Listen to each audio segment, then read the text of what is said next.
Bagi pesaing-pesaing politik Anies, ini tambahan prestasi-prestasi tadi jelas mencemaskan. Ya, diakui tidak diakui itu mencemaskan. Apalagi tadi levelnya global ya, levelnya dunia.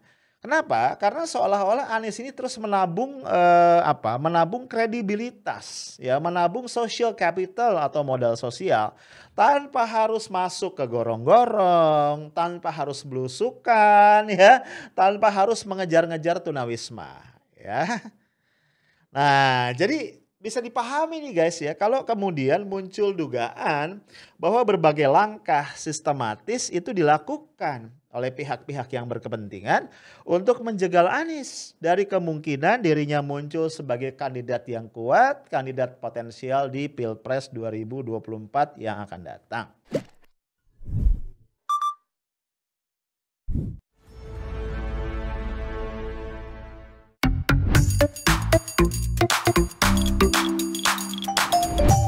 Halo guys, kita ketemu lagi ngobrol-ngobrol di Coffee Break edisi weekend ya, Sabtu 6 Februari 2021. Gua punya pertanyaan nih buat lu semua. Apa persamaan Gubernur Anies Baswedan dengan Elon Musk? Ini CEO-nya SpaceX dan juga Tesla. Yes, kalau lu suka baca berita ya akhir-akhir ini lu pasti tahu keduanya nih Gubernur Anies dan juga Elon Musk sama-sama masuk dalam list 21 Heroes 2020. Ya, ini adalah daftar 21 pahlawan transportasi dunia tahun 2021 ya. Nah, penghargaan ini guys diberikan oleh satu institusi kelas dunia, namanya adalah Transformative Urban Mobility Initiative atau TUMI ya. Nah, kita baca nih ya, ini beritanya dari Kompas TV Jumat 5 Februari kemarin. Nah guys, TUMI ini adalah organisasi ya yang mendorong inisiatif implementasi transportasi urban berkelanjutan, Sustainable Urban Transportation. Nah, ini markasnya di Jerman. Ya, penghargaan tadi 21 Heroes 2020 ini kepada tokoh dunia yang mampu mengembangkan bidang transportasi di tengah krisis global ya dalam konteks pandemi COVID-19. Nah, ini Kompas merinci beberapa prestasi Anies Baswedan yang membuat TUMI kemudian menobatkannya sebagai salah satu pahlawan transportasi dunia. Kita lihat ya. Yang pertama adalah membangun jalur sepeda. Dari 500 km yang dijanjikan itu sudah terbangun 63 km ya. Ini luar biasa menurut gue ya, Jakarta akhirnya punya jalur transportasi sepeda. Kemudian yang kedua guys yang dilakukan oleh Anies yang itu dihitung oleh TUMI sebagai prestasi adalah pengembangan sistem yang terintegrasi antara berbagai moda transportasi di Jakarta. Nah, integrasi ini juga mulai dilakukan sejak 2018 di mana pada tahun 2020 menjelma menjadi perusahaan patungan integrasi tiketing ya yang dibentuk oleh Kementerian Perhubungan, Kementerian Badan Usaha Milik Negara dan pemerintah Provinsi DKI Jakarta. Nah, dengan integrasi ini ya, maka masyarakat Jakarta dapat menggunakan berbagai moda transportasi ya, misalnya Transjakarta, MRT, LRT, KRL ya hingga angkutan kota itu hanya dengan satu kartu dan satu jenis pembayaran. Asik kan ya? Jadi sangat-sangat praktis. Ini karena gue di Depok ya, jadi gue jarang menikmati nih ya. Nah, yang ketiga guys, kriteria yang juga dimasukkan oleh TUMI adalah revitalisasi beberapa stasiun ya.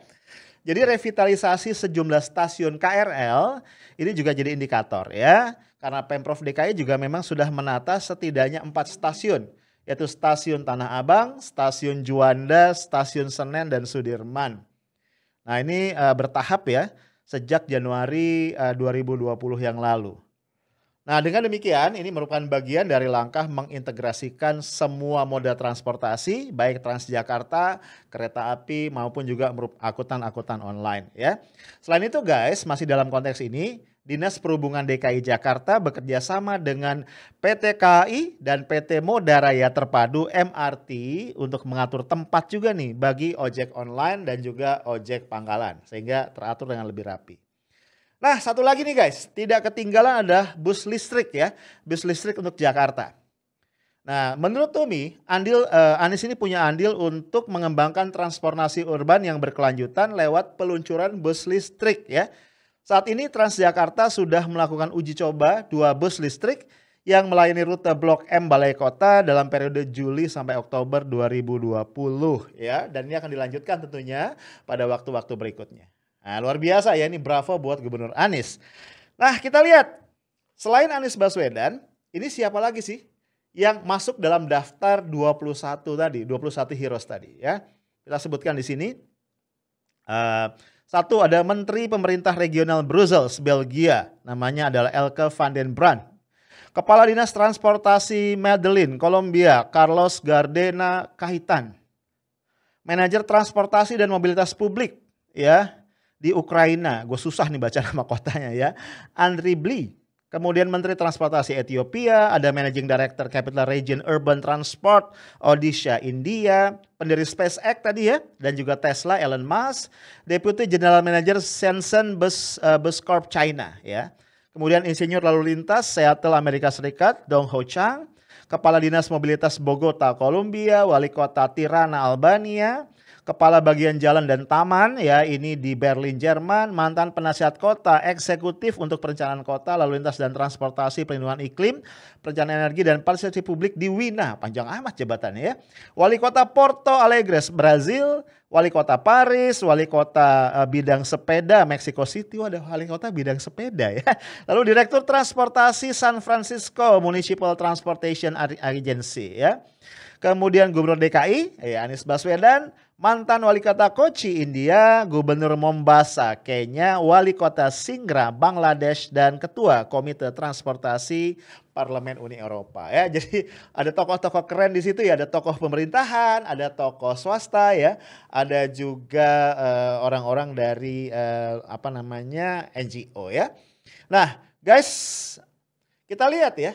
Ini kan menambah daftar panjang prestasi dari Gubernur Anies Baswedan. Maka pertanyaannya adalah gimana sih pihak-pihak terkait itu ngelihat deretan prestasinya Anies ya. Tentu termasuk prestasi yang terakhir ini ya. 21 pahlawan transportasi dunia dan prestasi-prestasi sebelumnya. Nah, kita mulai dari Anies Baswedan sendiri. Ya, Gubernur Anies melihat prestasi ini sebagai sebuah hasil kolaborasi ya. Anies mengatakan pencapaian ini adalah hasil kolaborasi dengan berbagai pihak. Kami dari awal membuka kesempatan seluas-luasnya bagi publik terlibat dalam perencanaan pembangunan sistem transportasi. Ya, jadi menurut Anies ini adalah kerja kolaboratif ya, banyak banget pihak yang terlibat dan memungkinkan prestasi ini bisa dicapai. Nah, kita lihat sekarang ke seberang ya. PDIP ya, ini adalah partai yang calon yang diusungnya dikalahkan oleh Anies Baswedan ya waktu itu Anies Sandi ya di dalam Pilkada DKI yang sangat riuh rendah 2017 yang lalu. Nah, PDIP ini melihat ya justru sebaliknya. Memang Gubernur Anies menurut PDIP punya sederet prestasi tapi itu tidak dirasakan langsung oleh masyarakat ya. Nah, bahkan ini Ibu Megawati sebagai ketum PDIP dalam sebuah kesempatan itu punya statement yang lebih tajam lagi. Ya, menurut Ibu Mega, Jakarta sekarang amburadul. Ya, kata-kata amburadul itu kan menunjukkan satu ekspresi ya, kayaknya jelek banget gitu ya. Prestasinya nggak ada lah, berantakan banget gitu ya. Nah, ya boleh aja ya orang punya penilaian gimana. Ya itu hak masing-masing orang, namanya juga negara demokrasi kan ya.